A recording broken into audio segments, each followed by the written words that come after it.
इस गेम की दुनिया में मैं ही अकेला हूँ जिसके पास एक छुपी हुई खास ताकत है। ये ताकत पूरे इलाके की सभी यूनिट्स को कंट्रोल कर सकती है और जब ये शॉर्ट टर्म एक्सपेंशन में होती है तो इसे लॉन्ग टर्म एक्सपेंशन में बदला जा सकता है। उस पल मैं हैरान रह गया। बस एक सपोर्ट स्किल जोड़ दो और इसे लंबे समय तक बढ़ाया जा सकता है। बिल्कुल हैंगओवर जैसा असर। लेकिन जो बात मुझे और भी ज्यादा उत्साहित कर रही थी वो ये थी कि मैं इस ठंडे मौसम वाले सर्वाइवल इवेंट से पहले भी गुजर चुका हूँ। ये वही गेम वर्ल्ड था जिसे मैं पहले खेल चुका था। इस अनुभव के साथ मैं इस नए दौर में दूसरों से जरूर आगे निकल सकता हूँ। लेकिन अगले ही दिन अचानक मेरे पास एक महिला प्रकट हुई। वो मेरी मरी हुई बॉस और मेरी भाभी लियू मू शुए थी, जो अभी मरी नहीं थी। उसी समय सिस्टम ने संकेत दिया कि गेम में फैमिली सर्वाइवल मोड शुरू होने वाला है। नए वर्जन में एक फैमिली यूनिट में अधिकतम 4 लोग हो सकते हैं। मैं समझ नहीं पा रहा था कि अपने आसपास के लोगों के साथ क्या करूं। तभी मुझे समझ आया कि मेरी एक्स वाइफ अपनी बहन को बॉस के अंतिम संस्कार में ले जाने वाली थी। संयोग से जब गेम शुरू हुआ मैं बिल्कुल सही टीम में था। ठीक उसी समय मैं गेम में एंटर हुआ। लेकिन जल्द ही मेरा ध्यान प्रोफेशन चुनने वाले पैनल पर गया। उस समय 5 तरह के प्रोफेशन थे। Korean iron machinist, base warrior, Korean double wizard, aurora night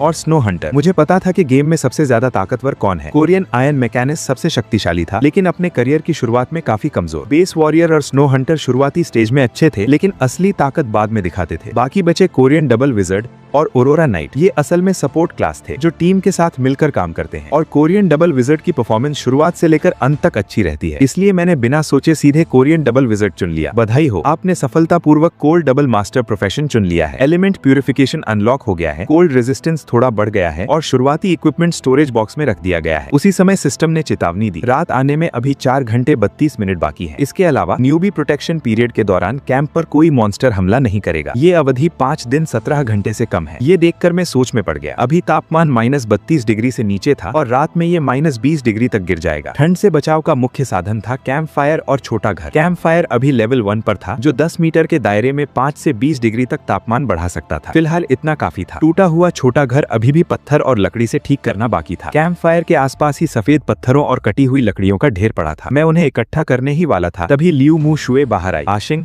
system ने मुझे भी एक जॉब चुनने को कहा है। मैं क्या चुनूं? मैंने कहा भाभी आप पोलर नाइट चुन लो। असल में इस पर मेरी अपनी सोच थी। पोलर नाइट के अपग्रेड लेट गेम में बहुत ज्यादा होते हैं लेकिन उनके इफेक्ट बहुत कम समय के लिए रहते हैं। लेकिन मेरी इटर्नल स्ट्रेंथ की टैलेंट की मदद से मैं उन बफ्स को हमेशा के लिए स्थायी बना सकता हूँ। सोचो, अगर पूरी टीम परमानेंट बफ्स के साथ लड़ रही हो तो उनकी ताकत कितनी खतरनाक होगी। लियू मू शुए ने मेरी बात पर कोई शक नहीं किया। इस अजीब दुनिया में वो सिर्फ मुझे ही जानती थी। फिर मैंने शुरुआती सप्लाई बॉक्स खोला जिसमें ब्रेड, खाना, हथौड़ा वगैरह मिला। सामान मिलते ही मैंने तुरंत संसाधन इकट्ठा करना शुरू किया और टूटे हुए स्पिरिट मास्टर के छोटे घर को ठीक करने लगा। इस दौरान लियू मू शुए ने भी मदद की। मैंने उसे कैंप फायर अपग्रेड करने के लिए सामान इकट्ठा करने को कहा। जल्द ही कैंप फायर लेवल 2 पर पहुंच गया और छोटा घर भी सफलतापूर्वक रिपेयर हो गया। सिस्टम ने संकेत दिया कि टेरिटरी इंटरफेस अनलॉक हो गया है। बधाई हो, अब आप बेसिक सुविधाएं बना सकते हैं। सिस्टम नोटिफिकेशन, क्योंकि आपने पूरे सर्वर में सबसे पहले स्पिरिट मास्टर का छोटा घर बनाया है, आपको आइस हीलिंग नाम की स्किल मिलेगी। आइस हीलिंग कुछ स्पिरिट पावर खर्च करके टारगेट की स्पिरिट रिकवरी 0.8 प्रति सेकंड तक बढ़ाती है और इसका असर 3 सेकंड तक रहता है। मैं चौंक गया। स्किल मिलना इतना आसान नहीं था। ये एक अनएक्सपेक्टेड रिवॉर्ड था। फिर मैंने पर्सनल पैनल खोला। कंस्ट्रक्शन इंटरफेस में मैंने लोकल हाउस बनाने का विकल्प चुना। लोकल हाउस खाने के बदले लोकल लोगों को काम पर बुलाया जा सकता है। इसमें 4 लोग रह सकते हैं।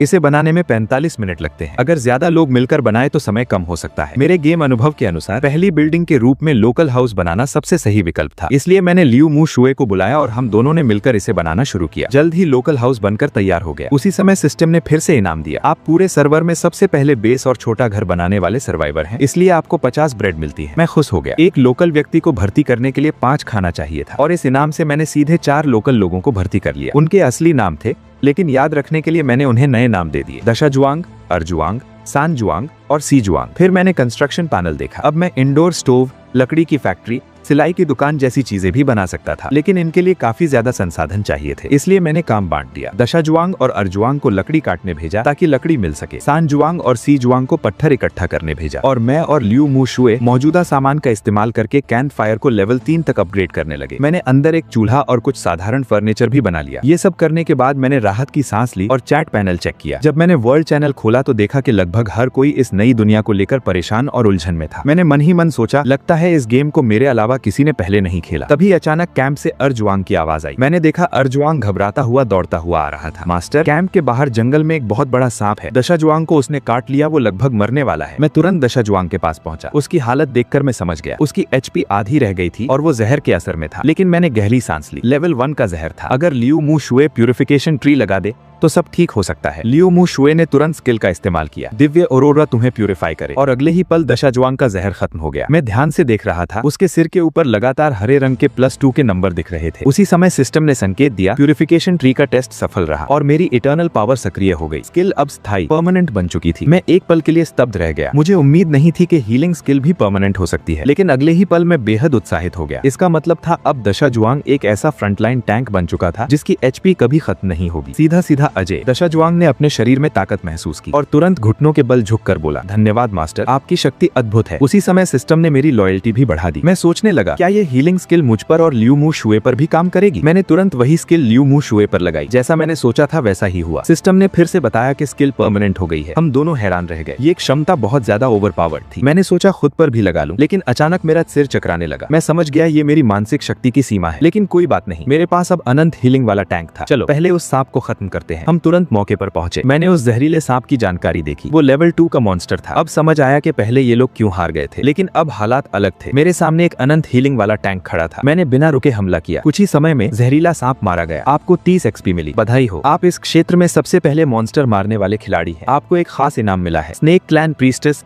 जाओ मुजुआन। आप एक लेवल 5 स्नेक प्रीस्टेस को समन कर सकते हैं जो आपकी लड़ाई में मदद करेगी। मैंने तुरंत उसे इस्तेमाल किया। अगले ही पल मेरे सामने एक सुंदर सर्प स्त्री प्रकट हुई। मेरे स्वामी, मैं सर्प जाति की इलाना आपकी सेवा में उपस्थित हूँ। मैंने उसका पैनल चेक किया। इलाना के पास 2 खास बफ स्किल्स थी। पहला, खुद को 10 पॉइंट्स का अतिरिक्त आर्मर देना। दूसरा, सर्प का क्रोध, जो खुद और आसपास की यूनिट्स की मूवमेंट और अटैक स्पीड 20% तक बढ़ाता है 60 सेकंड के लिए। और सबसे खास बात, मेरी इटर्नल पावर की वजह से ये बफ्स हमेशा के लिए स्थायी हो सकते थे। मैंने तुरंत इलाना से दोनों स्किल्स एक्टिव करवा दी। अगले ही पल हम सब पर ये बफ्स हमेशा के लिए लागू हो गए। मैंने इलाना पर भी परमानेंट आइस हीलिंग लगा दी। अब वो भी एक बेहद ताकतवर यूनिट बन चुकी थी। इलाना ने झुककर कहा, मेरे स्वामी, आप सच में बहुत ताकतवर हैं। फिर मैंने सांप की लाश को काटा। मुझे मिला एक जहर ग्रंथि जिससे हथियारों में जहर लगाया जा सकता है, और 17 टुकड़े सांप का मांस देखकर मेरी आंखें चमक उठी। कितने समय से मैंने मांस नहीं खाया था। मैं हंसते हुए बोला, अगर सब मेहनत करेंगे तो आज रात हम सब सांप का सूप पियेंगे। फिर हम कैंप वापस लौट आए। तभी सान जुआंग ने रिपोर्ट की, मास्टर, खान के पास एक छोटा कोयले का भंडार मिला है, लेकिन वहाँ 2 स्नो वुल्फ पहरा दे रहे हैं। कोयले के नाम सुनते ही मैं सतर्क हो गया। कोयला लकड़ी से बेहतर ईंधन था। अगर हमारे पास कोयला हो गया तो लकड़ी को हम दूसरी चीजों के लिए इस्तेमाल कर सकते थे। मैंने पूछा, स्नो वुल्फ कितने ताकतवर है? सान जुआंग बोला, शायद उस सांप से भी ज्यादा। मैंने सिर हिलाया, मतलब लेवल 3 या 4 के मॉन्स्टर होंगे। लेकिन अब मेरे पास मजबूत डिफेंस और बफ्स थे। साथ में इलाना भी थी। जैसे ही लड़ाई शुरू हुई, इलाना ने तुरंत दोनों वुल्फ को मार गिराया। आपको 20 एक्सपी मिली, इलाना को 40 एक्सपी मिली। फिर मैंने दोनों वुल्फ की लाश को काटा। इस बार तो जैकपॉट मिल गया। 2 ग्रीन क्वालिटी वुल्फ स्किन, 134 टुकड़े वुल्फ मांस और वुल्फ हड्डियां और दांत। लेकिन सबसे खास चीज थी एक नीले रंग का आइटम, डबल वुल्फ नाइट समन स्क्रॉल। इससे आप तुरंत लेवल 10 का शक्तिशाली डबल वुल्फ नाइट बुला सकते हैं। बस पहले ये सुनिश्चित करें कि आपके पास पर्याप्त खाना हो। मैं हैरान रह गया। अभी मेरे पास लेवल 5 इलाना थी और लेवल 10 का नाइट भी मिल सकता था। सीधा पावर बूस्ट। वुल्फ स्किन का इस्तेमाल ठंड से बचने वाले कपड़े बनाने में हो सकता था। इससे मेरी और लियू मू शुए की ठंड की समस्या भी हल हो गई। मैंने एक स्किन उसे दे दी। वो तुरंत भावुक हो गई। मैं मुस्कुराया। अब हालात पूरी तरह मेरे नियंत्रण में थे। तभी सिस्टम ने फिर से इनाम दिया, एक ग्रीन ट्रेजर बॉक्स, और साथ ही एक और घोषणा हुई, आप इस क्षेत्र में संसाधन बिंदु पर कब्जा करने वाले पहले सर्वाइवर हैं। इनाम में मिला पर्पल इक्विपमेंट, प्राचीन हथियार, बैरेट और 12.7 mm की गोलियां। मैं एक पल के लिए सन रह गया। क्या मैंने सही सुना? इस बैक पावर थी 59 से 993 तक। अटैक इंटरवल 2 सेकंड है। पीछे से मारने पर special effect armour break. Attack के समय 50% चांस है कि दुश्मन के 100 डिफेंस को इग्नोर करे। हेडशॉट पर अतिरिक्त 50% डैमेज मिलता है। मैं पूरी तरह हैरान रह गया। शुरुआती गेम में ही 900 से ज्यादा अटैक पावर, ये तो लगभग भगवान जैसी ताकत थी। हालांकि इसमें सिर्फ 10 गोलियां थी, लेकिन जब टेरिटरी 4G लेवल तक पहुंचेगी तो बुलेट प्रोसेसिंग अनलॉक हो जाएगा, मतलब गोलियों की कमी भी नहीं रहेगी। मैंने तुरंत बैरेट को अपने पास रख लिया। फिर मैं दोबारा खदान में गया। खदान पर कब्जा करने के बाद सिस्टम ने बताया, यहाँ एक ब्रॉन्ज चेस्ट भी है। मैंने चेस्ट खोला और ढेर सारे संसाधन मिले। साथ ही एक मार्केट मैप भी मिला, जिससे मैं मार्केट बनाकर दूसरे सर्वाइवर्स के साथ ट्रेड कर सकता था। फिर मैंने बाकी सामान चेक किया। उनमें एक मैजिक बैरियर वाला स्टाफ भी था, एक खास ब्लड आइटम था जो ठंड से बचने में मदद करता था, और एक मेडिकल बैग जो सर्दी जुकाम ठीक कर सकता था। ये भी काफी काम का था। चारों तरफ अच्छे से देखने के बाद जब कुछ और खास नहीं मिला तो मैंने ब्रॉन्ज चेस्ट को भी डिसमेंटल किया और 5 ब्रॉन्ज मटेरियल मिले। फिर मैं वापस खदान के पास आया। लियू मू शुवे ने बताया कि उन्होंने आसपास से 112 कॉइन्स इकट्ठा किए हैं। ठंड की वजह से वो कांप रही थी। मैंने हंसते हुए उसे देखा और वो ब्लड आइटम उसे दे दिया। वो तुरंत खुश हो गई, लेकिन उसके पैर इतने ठंडे हो चुके थे कि जूते पहनना भी मुश्किल था। मैंने खुद उसके जूते पहनाए। फिर हम दोनों वापस टेरिटरी की तरफ लौट आए। उसका चेहरा पूरी तरह लाल हो चुका था, लेकिन उसने कुछ नहीं कहा। टेरिटरी पर पहुंचकर मैंने सबसे पहले संसाधनों को चेक किया। फिर मैंने काम बांट दिया। दा झवांग और एर झवांग को लकड़ी का किला बनाने को कहा, सान झवांग को मार्केट बनाने भेजा और सी झवांग को इलाना के लिए एक छोटा घर बनाने को कहा। सब काम खत्म होने के बाद सबको आराम और खाना खाने का समय मिला। फिर मैं लियू मू शुवे के साथ छोटे घर में गया। मैंने उसे थोड़ा आराम करने को कहा और खुद एक साधारण चूल्हा बनाकर दिन में मिले सांप के मांस को पकाना शुरू किया। तभी बाहर अंधेरा छा गया। तापमान तेजी से गिरने लगा। बाहर का तापमान -50 डिग्री सेल्सियस तक पहुंच गया और अंदर आग जलाने के बाद भी सिर्फ -16 डिग्री सेल्सियस ही था। खुशकिस्मती से दा झवांग और बाकी लोगों ने समय पर काम पूरा कर लिया था। मैं वापस छोटे घर में आया और सबको बुलाया। मैंने कहा, आज तुम सब ने अच्छा काम किया है। इनाम के तौर पर ये सांप का सूप तुम सब के लिए है। मांस देखकर उनकी आंखें चमक उठी। खाते हुए उन्होंने कसम खाई, हम पूरी मेहनत से काम करेंगे मास्टर। उनकी वफादारी भी बढ़कर 80 से ज्यादा हो गई। फिर मैंने इलाना की तरफ देखा। मैंने पूछा, तुम कच्चा मांस खाती हो या पका हुआ? मेरे स्वामी, मैंने पहले उसे सांप का मांस देने का सोचा, लेकिन फिर बदलकर उसे वुल्फ मांस दे दिया। इलाना तुरंत खुश हो गई, लेकिन उसका हंगर सिर्फ 10 से बढ़कर 60 हुआ। मुझे समझ आ गया कि उसे ज्यादा खाने की जरूरत है। मैंने उसे और मांस दिया और उसका हंगर 80 तक पहुंचा दिया, लेकिन उसकी खपत देखकर मैं थोड़ा चिंतित हो गया। मेरे पास अभी और भी ताकतवर यूनिट्स आने वाले थे। ऐसे में खाने की जरूरत और बढ़ेगी। मैंने तय किया, कल मुझे ज्यादा से ज्यादा खाना इकट्ठा करना होगा, क्योंकि रात में बाहर काम करना संभव नहीं था। फिर मैंने वर्ल्ड चैट खोला और देखा कि बाकी सर्वाइवर्स कैसे आगे बढ़ रहे हैं। वहाँ कई लोगों की मौत की खबरें और शोक संदेश थे, लेकिन कुछ खिलाड़ियों ने अपने अनुभव भी शेयर किए थे, जैसे कि शुरुआत में स्पिरिट मास्टर का छोटा घर बनाना, कैंप फायर अपग्रेड करना और टेरिटरी में रहकर मॉन्स्टर अटैक से बचना। ये सब पढ़कर मैंने भी एक मैसेज लिखा, रात में तापमान -60 डिग्री तक गिर सकता है। अगर स्पिरिट मास्टर का छोटा घर बनाने में देर हो जाए तो पहले लकड़ी और पत्थर से एक साधारण शेल्टर बना लो। इससे पहली रात की ठंड को किसी तरह झेला जा सकता है। फिर मैं एरिया चैनल में गया। सिस्टम के अनुसार ये 500 किलोमीटर चौड़ा एक चौकोर क्षेत्र था। इसका नाम था एरिया 174 और उस समय ऑनलाइन लोगों की संख्या थी 40,173, जो धीरे धीरे घटकर 38,224 रह गई। जहां तक चैट का सवाल था, मैंने देखा कि ज्यादातर लोग असल दुनिया के आसपास के शहरों से आए थे। लगता था कि सिस्टम ने अलग अलग शहरों से लोगों को रैंडम तरीके से यहाँ भेजा है। चैनल में हर तरह की जानकारी चल रही थी, मदद की अपील, सामान का लेन देन और सर्वाइवल टिप्स। मैंने सोचा कि मार्केट बनने के बाद मैं भी ट्रेड करूंगा। तभी एक जानकारी ने मेरा ध्यान खींचा, एक मैजिक स्किल बेचने की पोस्ट, आर्मर ट्री। ये स्किल कुछ समय के लिए डिफेंस बढ़ा सकती थी। हालांकि इसकी स्पिरिट पावर खपत ज्यादा थी और ये एक स्टैकिंग टाइप स्किल थी, लेकिन मेरे लिए अगर इसे इटर्नल पावर के साथ मिलाया जाए तो ये बफ हमेशा के लिए स्थायी बन सकता था। यानी एक चमत्कार। बस एक समस्या थी, कीमत 50 फुट थी, जो काफी ज्यादा थी, लेकिन सामने वाले ने लिखा था कि मोल भाव हो सकता है। मैंने तुरंत उसे प्राइवेट मैसेज किया, दोस्त, ice armour skill book 10 food में दोगे? वो बोला, तुम कीमत कम करना चाहते हो, समझ सकता हूँ, लेकिन इतनी भी नहीं। मैंने कहा, अगर मैं नॉर्मल फूड नहीं बल्कि मीट दूं तो? वो चौंक गया, क्या तुम्हारे पास इतनी जल्दी मांस कैसे आ गया? मैंने उसे आइटम की डिटेल भेजी। वो तुरंत बोला, कम से कम 40 फूड, यानी 8 पीस सांप का मांस, नहीं तो बात खत्म। मैं हंस पड़ा, ज्यादा से ज्यादा 3 पीस सांप का मांस, और ये आर्मर ट्री कोई रेयर स्किल नहीं है। कल के बाद तुम्हें फूड के बदले भी नहीं मिलेगा। वो कुछ देर चुप रहा, फिर बोला, ठीक है, 3 पीस ही सही, कम से कम मेरे परिवार का एक दिन और निकल जाएगा। ये सुनकर मैं थोड़ा रुक गया। मैंने कहा, ऐसा करो, 20 फूड ले लो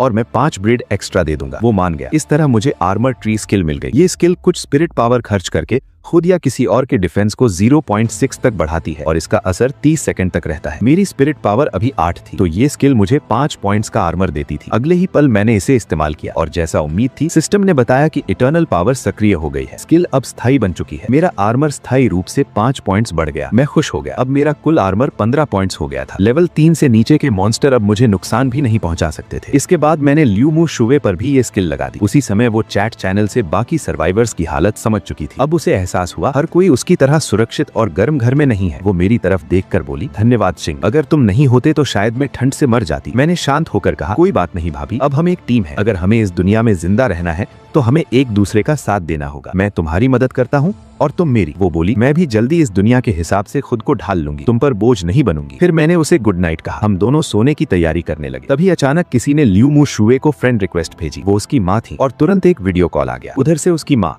ब्यून लान की आवाज आई, शाओ शुवे, तुम्हारे पास कोई एक्स्ट्रा खाना है क्या? थोड़ा हमें दे दो। तुम्हें नहीं पता यहाँ तुम्हारे दोनों भाई और तुम्हारे पिता हैं और उस बॉक्स में जो खाना मिला है वो एक वक्त के लिए भी काफी नहीं है। मैं चुपचाप सब सुनता रहा। लियू मु शुबे के चेहरे पर एक कड़वी मुस्कान आ गई। जैसा उसने सोचा था, उसके माता पिता को उसकी जान की चिंता नहीं थी, बस खाना चाहिए था। उसे अपने पुराने दिन याद आ गए जब उसके माता पिता ने उसे जबरदस्ती एक गुंडे से शादी करने को मजबूर किया था। अच्छी बात ये थी कि वो आदमी शादी से पहले ही मर गया और फिर वो इस दुनिया में आ गई। कम से कम अब वो उस बुरे परिवार से दूर थी। उसने साफ मना कर दिया, मेरे पास कोई एक्स्ट्रा खाना नहीं है। तभी उसके पिता ने गुस्से में कहा, झूठ बोल रही हो, तुम घर में रह रही हो और कहती हो खाना नहीं है, और ये तुम्हारे कपड़ों पर जो फर है ये कहाँ से आया? तभी पास से एक बच्चे की आवाज आई, मम्मी पापा, दीदी के कपड़े वुल्फ फर के हैं, दीदी ने भेड़िए मारे हैं, उसके पास मांस है। उसकी माँ तुरंत चिल्लाई, तू हमें बेवकूफ बना रही है, अपने परिवार को खाना नहीं देना चाहती, तू तो बिल्कुल एहसान फरामोश निकली। परिवार के आरोप सुनकर लियू मुशुए की आंखों में आंसू आ गए। वो कुछ पल के लिए बिल्कुल बेबस लग रही थी, लेकिन उसकी माँ फिर बोली, हम यहाँ एक दिन से भूखे हैं और तू वहाँ आराम से रह रही है, फिर भी खुद को बेचारी दिखा रही है। तभी मैं अचानक उसके पास आकर खड़ा हो गया। उसकी माँ ने बोला, मैं अपनी बेटी से बात कर रही हूँ, तुम्हें बीच में बोलने का क्या हक है? तुम्हें जानने की जरूरत नहीं मैं कौन हूँ। रही बात हक की, मैं वो हूँ जिसने भेड़िया मारा। तुम अभी भी सपने देख रहे हो, मैं तुम्हें एक रोटी का टुकड़ा भी नहीं दूंगा। तुम्हारे हाथ पैर अपने हैं, खाना खुद नहीं ढूंढ सकते, बेटी के पास खून चूसने आए हो, शर्म नहीं आती? फिर मैंने सीधा दूसरे को हर्ट किया और लियू मुशुए को याद करके वीडियो कॉल सीधा बंद कर दी। दुनिया एक पल के लिए बिल्कुल चुप हो गई। लियू मुशुए का इमोशनल स्टेट थोड़ा आउट ऑफ कंट्रोल था, पर फिर भी उसने मुझसे कहा, शुक्रिया, ये लोग मेरे पास से सप्लाईज छीनना चाहते थे। याद रखना, चाहे कोई भी हो, अगर खाना या कोई और रिसोर्स मांगे कभी मत देना। एक बार दे दिया तो दूसरी बार भी मांगेंगे, फिर खत्म ही नहीं होगा ये सिलसिला, समझ आई? लियू मुशुए को पता था कि इस दुनिया में आके भगवान ने उसकी ओरिजिनल फैमिली के साथ फ्रेश स्टार्ट का मौका छीन लिया था, तो उसने पोलाइटली सर हिला दिया। हाँ, फिर अचानक उसे कुछ याद आया। लियू मुशुए चूल्हे के पास गई, एक छोटा बकेट गर्म पानी ले आई और मुझसे बोली, ऐसिंग, तेरे पैर थोड़े लाल हैं, गर्म पानी से पाँव धो ले। उसी वक्त लियू फू और लियू मू दोनों बुरे मूड में थे, पर लियू फू को अचानक लगा ये बंदा थोड़ा जाना पहचाना लगता है। लियू मू ने थोड़ा सोचा और आखिरकार पहचान लिया। पहले इन दोनों ने लियू मुशुए को जबरदस्ती सोसाइटी के भाई चेन जियांग से शादी करने पे मजबूर किया था, और ये बंदा चेन जियांग का ड्राइवर था जो स्पेशली लियू मुशुए के लिए गाड़ी चलाता था। जब पता चला कि मैं सिर्फ एक ड्राइवर हूँ, लियू फू ने मुस्कुराते हुए स्माइल दिया। जैसे स्क्रीन पे दिख रहा था, फैंग लॉन्ग जो पहले शहर का ट्रायड मेंबर था, अब जाओ जी के कंट्रोल में था, और फैंग लॉन्ग कभी लियू मुशुए के क्रेजी परसुअर्स में से एक था। वो फैंग लॉन्ग से कांटेक्ट कर सकता था मदद मांगने के लिए और मुझे खत्म कर सकता था। दूसरा दिन आ गया। सब सर्वाइवर्स ध्यान दें, आप सबने आइस और विंड सीजन की पहली रात गुजार ली है। पर्सनल प्रोटेक्शन पीरियड के अभी 4 दिन और बाकी है। चैट चैनल चेक करो। मैंने देखा ऑनलाइन लोगों की संख्या 1000 से ज्यादा कम हो गई थी। ज्यादा सोचा नहीं, पर बहुत सारे लोगों को बेस पे भेजा दूसरी बिल्डिंग्स डिस्ट्रॉय करने के लिए। आखिरकार डबल वुल्फ नाइट समन स्क्रोल निकाला और यूज कर लिया। एक पल में मेरे सामने एक नाइट खड़ा था, साथ में एक बड़ा war wolf. Double wolf knight एसम, तुमसे मिलके खुशी हुई। मैंने एसम का चेहरा देखा, पता चला सिर्फ एसम ही नहीं, उसका वुल्फ भी एक असली वुल्फ था। ये समन एक्चुअली एक गिफ्ट खरीद के देने जैसी बात थी। मैंने सर हिलाया और एसम के साथ दूसरे लोगों को सोल्जर्स की संख्या ऐड की। Ice armour snake people, crazy attack के 4 परमानेंट बफ्स। एसम उस वक्त शॉक था। आप इस देश के सबसे पावरफुल लीडर हैं। एसम आपका वफादार रहने को तैयार है। आपने लीडर एसम की ताकत बढ़ाई, लॉयल्टी इंप्रूव हुआ। उस वक्त लॉयल्टी 80 थी। मैंने सेटिस्फाई होकर मुस्कुराया। इटर्निटी की पावर सच में कमाल है। फिर एसम को उसका पहला टास्क बताया, एक्सप्लोरेशन टास्क। कैंप के नॉर्थ ईस्ट की तरफ जाओ, रास्ते में जो भी रिसोर्सेज या वाइल्ड क्रीचर्स मिले उन पे मार्क लगाओ। 10 किलोमीटर एक्सप्लोर करने के बाद वापस आओ। हुक्म माना लीडर। साथ ही बेस भी लेवल 2 पे अपग्रेड हो गया। अब 8 बेस मेंबर समन कर सकता था। फिर से खाने पे पैसा खर्च किया, बेस समन किया और नाम दिया 5, 6, 7 और 8। फिर कुछ लोगों को खाना कलेक्ट करने और बिल्डिंग का काम दिया। फिर लियू मुशुए को मार्केट ले गया। कुछ सप्लाईज एक्सचेंज करने थे किसी यूजफुल चीज के बदले। पहले वुल्फ मीट डिस्प्ले किया, सिर्फ इक्विपमेंट, वेपन्स और स्किल्स के बदले, और मीट दिखा के दूसरे सर्वाइवर्स ऑलमोस्ट पागल हो गए। बहुत सारे लोग पर्सनली मुझ पर ट्रस्ट करते थे, पर इनमें से ज्यादा लोग चाहते थे अपनी लैंड रिसोर्सेज ट्रेड करें, जैसे वुड, स्टोन और थोड़ा आयरन। मैंने सबको रिमाइंड किया, बेसिक सर्वाइवल रिसोर्सेज आसानी से नहीं बेचने चाहिए। कुछ सर्वाइवर्स ने एडवाइस मानी और ट्रेडिंग का इरादा छोड़ दिया, पर कुछ लोग फिर भी ट्रेड करने पे अटे रहे। भूख से मर रहे हैं, बाद में डेवलप करने की कौन सोचेगा। मुझे कोई ऑब्जेक्शन नहीं था, पर मेरे पास वुल्फ मीट ज्यादा नहीं था, तो ऑर्डिनरी स्टोन और वुड खरीदने का प्लान नहीं था। हाँ, पहले थोड़ा आयरन एक्सचेंज कर सकता था, फिर एक आयरन शॉप बना सकता था। आयरन शॉप से सिंपल इक्विपमेंट बन सकती थी, जैसे स्टोन टूल्स। दूसरी इक्विपमेंट के लिए कोटिंग चाहिए, पर अभी सर्वाइवर्स के पास आयरन बहुत कम था, ज्यादा से ज्यादा 2 या 3 पीस। एक पीस वुल्फ मीट के बदले 2 पीस आयरन, ये तो सीधा लॉस होता। तो मैंने सिस्टम से पूछा, क्या वुल्फ मीट को छोटे पीसेस में डिवाइड कर सकते हैं? सिस्टम ने सजेस्ट किया, एक piece wolf meat is equal to 1000 grams, maximum 10 small pieces में डिवाइड हो सकता है। 1 portion is equal to 100 gram. तो मैंने वुल्फ मीट के 50 पोर्शन बनाए। फिर ट्रेडिंग कंडीशन सेट की, एक portion wolf meat is equal to 2 piece iron. एक पल में एक बड़ा अमाउंट आयरन आ गया। फिर मैंने टेरिटरी रिसोर्सेज देखे,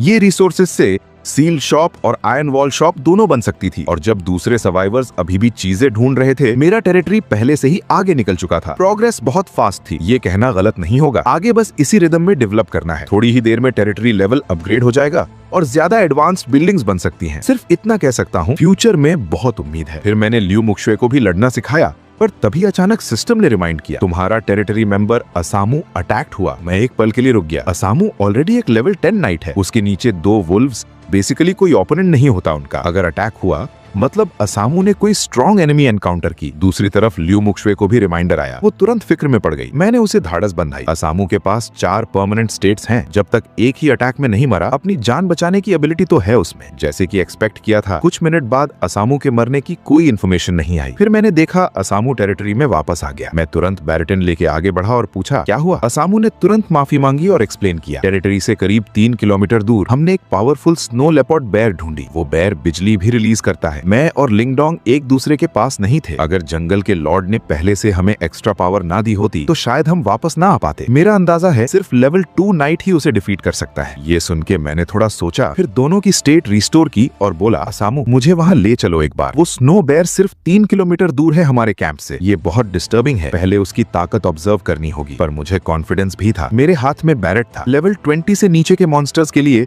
बेसिकली कोई ओपोनेंट नहीं। आधे घंटे बाद मैं एक स्नो माउंटेन के नीचे एक केव पे पहुंचा। सिस्टम ने तुरंत रिमाइंड किया, तुम स्नोई बेयर के नेस्ट पे आ गए हो। अंदर एक पावरफुल क्रीचर रहता है, एक्सट्रीमली डेंजरस। ध्यान से। मास्टर, क्या मैं उसे बाहर ल्योर कर लूं? जब तक तुम केयरफुल रहो, दूसरा भाग नहीं पाएगा। मैंने सर हिला दिया। थोड़ी देर बाद जमीन कांपने लगी। फिर अगली सेकंड में केव से 8 मीटर बड़ा होल निकला। एक भयंकर howl. Snowy bear, level 15, level 2 elite creature, HP 4080, attack 347, skill 1 bear palm, enemy पे 100% attack effect. Skill 2 wild howl, एक भयंकर हाउल, 30 मीटर के आसपास के दुश्मनों को 3 सेकंड के लिए static state. Skill 3 lightning attack, lightning power summon करके 20 मीटर के आसपास के दुश्मनों पे 130% lightning damage plus 1 second wall. सिर्फ ये 3 स्किल्स देख के समझ आ गया, इस बेयर की ताकत लेवल 20 मॉन्स्टर्स से भी ज्यादा थी। पर मैं घबराओ नहीं, काम होके सिचुएशन एनालाइज किया। ओपोनेंट के पास 4000 HP था। मेरे लेवल 8 थंडर से कम 5 शॉट्स में खत्म होता। अब मैं उस बेयर से 500 मीटर दूर था। बेयर की स्पीड के हिसाब से मेरे पास कम से कम 10 सेकंड था और लेवल 8 थंडर का अटैक इंटरवल 2 सेकंड। 10 सेकंड में काफी शॉट्स लग सकते थे। तो लेवल 8 थंडर उठाया और स्नोई बेयर पे एक शॉट मारा। साथ ही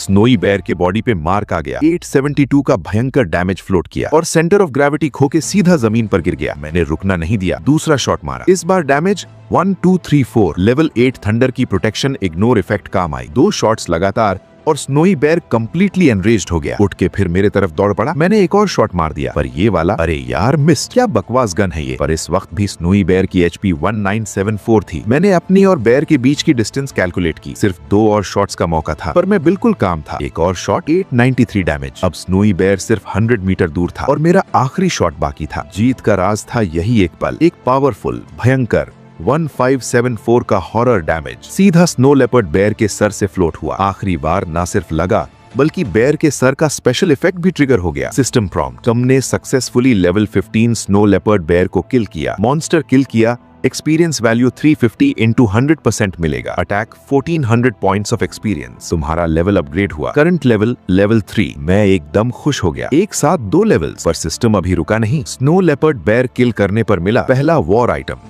power, first power of the heart. Advanced props जो लेवल 10 सर्वाइवर्स या टेरिटरी मेंबर्स को लेवल 10 तक पहुंचा सकता है। एडवांस्ड कंप्लीट करने के बाद लेवल 2 क्रीचर बन जाते हैं। टोटल स्ट्रेंथ 100% इंक्रीज होती है। इसे पहली मैजिक बिल्डिंग बनाने के लिए यूज कर सकते हो या प्रैक्टिस मटेरियल के तौर पे। कंग्रेचुलेशन, तुम पूरे देश में पहले सर्वाइवर हो जिसने एलीट क्रीचर का फर्स्ट किल किया। पहले एलिमेंट का पहला फर्स्ट किल रिवॉर्ड मिलता है, सोल्जर डेलुई समन स्क्रोल। साथ ही सिस्टम ने हिंट किया, एलेना और असम दोनों तुम्हारी पावरफुल बैटल से इम्प्रेस्ड हुए। मीडियम लेवल अपग्रेड हुआ। मैं हंसा और वो first power of the heart सीधा असम को दे दिया। मास्टर, क्या आप सच में मुझे इतना precious power of the heart दे रहे हैं? असम, इस बार तुमने अपनी हिम्मत और समझदारी साबित की है। मैं मानता हूँ तुम और ज्यादा पावरफुल पावर डिजर्व करते हो। असम की आंखों में आंसू आ गए। मैं मास्टर के लिए जान देने को तैयार हूँ। सिस्टम प्रॉम्प्ट, असम तुम्हारी बातों से डीपली मूव्ड हुआ, मीडियम लेवल अपग्रेड हुआ, करंट मीडियम लेवल 85। साथ ही जैसे असम ने पावर क्रिस्टल यूज किया, उसकी बॉडी पे प्रेशर इंस्टेंटली एक भयानक लेवल पे पहुंच गया। सिस्टम प्रॉम्प्ट, तुम्हारा लीडर असम, प्रोग्रेस कंप्लीट हुआ, टोटल स्ट्रेंथ में 100% ऐड हुआ। मैंने असम के प्रोग्रेस के बाद का पैनल देखा, फिर एलेना की तरफ मुड़ा। एलेना, अच्छा काम कर रही हो। जब लेवल 10 पहुंच जाओगी, मैं तुम्हारे लिए भी एक पावर ऑफ द हार्ट ढूंढूंगा ताकि तुम भी सेकंड वर्ल्ड में ब्रेक थ्रू कर सको। मास्टर की जेनेरोसिटी का शुक्रिया। एलेना अपना सब कुछ मास्टर के लिए लगा देगी। सिस्टम प्रॉम्प्ट, एलेना तुम्हारी बातों से डीपली मूव्ड हुई, मीडियम लेवल अपग्रेड हुआ, करंट मीडियम लेवल 85। मैं हंसा और सिस्टम के दिए स्क्रोल को देखा। सोल्जर डेलुई स्क्रोल। इस स्क्रोल से एक लेवल 15 एलीट डेलुई समन होता है। यार, लेवल 15 एलीट मॉन्स्टर, बस इतना कह सकता हूँ, ये तो बहुत फियस है। फिर एक और मैप मिला, initial element tower map. Territory में एक 600 मीटर का डिफेंसिव टावर बना सकते हो। अटैक पावर 213, अटैक इंटरवल हर 2.5 सेकंड में एक अटैक। यार, ये तो एक और किलर वेपन है। 200 से ज्यादा अटैक पावर, लगभग एक एरो में एलेना खत्म। और अगर अनफिनिश्ड असम भी 600 मीटर की शूटिंग रेंज में आया तो टावर टिप तक पहुंचने से पहले ही सीधा शॉट हो जाता। फिर मैंने बेयर की बॉडी की तरफ देखा और डिवाइड चूज किया। तुरंत 1000 से ज्यादा ब्लू कलर्ड बेयर मीट मिली, साथ में bear spine, bear gall bladder और भी बहुत कुछ। जो चीज सबसे ज्यादा हैरान करती थी वो था बेयर का पहला स्ट्रेंथ और बॉडी इंप्रूवमेंट। वॉरियर प्रोफेशन के लिए +4 अटैक पावर, +40 HP, थोड़ा आर्मर भी इंप्रूव होता। और अभी सर्वाइवर्स को सबसे ज्यादा जरूरत थी खाने की। अगर ये मार्केट में ले जाऊं, मैं श्योर हूँ एक तूफान आ जाएगा। ये तो एक स्काई ट्रेजर था। वॉर गुड्स ऑर्डर करने के बाद मैंने स्नो लेपर्ड बेयर की केव की तरफ दोबारा देखा। असम ने हिम्मत करके कहा वो पहले अंदर जाके चेक करेगा। मैंने सर हिला दिया। थोड़ी देर बाद असम बाहर आया। अंदर कोई डेंजर नहीं, पर कुछ स्पेशल आइटम जरूर हैं। मैंने थोड़ा सरप्राइज फील किया और केव में दाखिल हो गया। अंदर एक व्हाइट बेयर था, अभी अभी पैदा हुआ, एक young snow leopard bear, lightning power का चार्ज लिए हुए। मैंने उसे छूना चाहा, पर छूते ही उसकी HP थोड़ी कम हो गई। सिस्टम ने तुरंत हिंट किया, डिटेक्ट करो, क्या wild animal snow leopard bear को टेम किया जा सकता है? क्या इसे टेरिटरी में रिक्रूट करें? वाइल्ड एनिमल टेम करने के बाद इसे खाना देना होगा। जब ये बढ़ेगा तब कॉरेस्पॉन्डिंग फाइटिंग पावर आएगी। मैंने अग्री चूज किया। रिक्रूटमेंट तुरंत सक्सेसफुल। सिस्टम ने हिंट किया, नाम दे सकते हो। मैंने सोचा और नाम रखा वॉरिबेल। लियू मुक्शे भी खुश हो गई और प्यार से वॉरिबेल वॉरिबेल बोलने लगी। मैं बस उसे रिमाइंड करना चाहता था कि ये इलेक्ट्रिसिटी ऑन करता है, पर लियू मुक्शे हंस दी और वॉरिबेल ने इलेक्ट्रिसिटी ऑन नहीं की। मुझे कोई शब्द नहीं मिला। ये छोटा बेयर लोगों को घूर के अंदाजा लगाता है क्या? और बेयर के पास एक व्हाइट सिल्वर ट्रेजर चेस्ट था, अनलॉक्ड। मैं तुरंत एक्साइटेड हो गया। इस दुनिया में ट्रेजर चेस्ट्स लो से हाई तक, ब्रॉन्ज, सिल्वर, गोल्ड और हाउ यूए, सबसे एडवांस्ड हाउ यूए ट्रेजर चेस्ट तो लेजेंडरी नॉर्थ और साउथ भी खोलने की पावर रखता है, और सिल्वर चेस्ट भी। जब मैं गेम खेलता था 10 डेज सर्वाइव करने के बाद एक्सीडेंटली एक मिला था, अब यहाँ एक सीधा मिला। इसका मतलब ही काफी बड़ा था। मैंने खोला, कांग्रेचुलेशंस, तुम्हें मिला skill book mark robot black iron, mutual currency 1, medical package 5, small resource package 1, silver 5। वो स्किल बुक देख के मैं तुरंत खुश हो गया क्योंकि ये एक प्री लेवल 7 मैजिक स्किल की वैल्यू रखता था। कोल्ड आयरन रोबोट के लिए skill book mark robot, cold iron robot exclusive skill book. Materials consume करने के बाद स्मॉल रिसोर्स पैक यूज करने पर कुछ मटेरियल्स मिलेंगे, वुड और आयरन इंक्लूडेड। पर एक पल के लिए सब कुछ एम्बिग्यूअस था, कोई और स्टेप नहीं था। मैंने खुद को शांत होने दिया। फिर मार्केट आया, ट्रांजैक्शन इंटरफेस खोला, एक बैच सप्लाईज स्टार्ट करने की तैयारी थी। पहले टेरिटरी का डेवलपमेंट सॉल्व करना था। वर्ल्ड चैनल खोला, जैसे यूजुअली सब तरफ बैकपैक्स की भरमार, पर कुछ लोग स्ट्रैटेजी शेयर कर रहे थे। मतलब एक ग्रुप ऑफ मास्क लोगों से मिलना हुआ उन्हें। काफी क्रूएल थे वो। अनजान लोगों के पास मत जाओ, ये एक चैट चैनल में अचानक आया। नेक्स्ट पार्ट के लिए सब्सक्राइब कर लेना दोस्तों।